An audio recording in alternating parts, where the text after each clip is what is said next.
Hello বন্ধুরা, কেমন আছো সবাই? আশা করছি সবাই ভালো আছো, সুস্থ আছো। তো দেখো, এমনি জাস্ট একটা ছোট ভিডিও তোমাদের জন্য। তো জানি না, হঠাৎ করে তোমাদের দাদাভাই আমার জন্য দুটো গিফট নিয়ে এসেছে, তো ভাবলাম তোমাদের সাথে শেয়ার করি, কোনো কারণ ছাড়াই এমনি।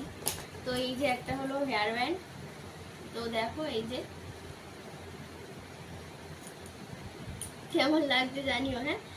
তো আমি হেয়ার ব্যান্ড খুব একটা মাথায় দিই না, কারণ মাথা যন্ত্রণা করে, জানি না কেন হঠাৎ করে নিয়ে এসছে। তো যাই হোক, দেবো একটু আধটু। আর বিশেষ করে মেকআপ করার সময় কাজে লেগে যাবে।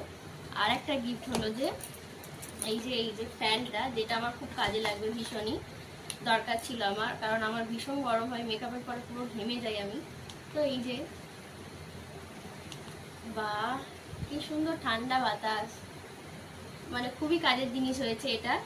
তো বলো কেমন হয়েছে? দারুণ, আমার তো ভীষণ ভালো লেগেছে, আমার ভীষণ কাজে লেগে যাবে, বিশেষ করে বাইরে বেরোনোর জন্য। তো চলো, এই দুটোই। টাটা।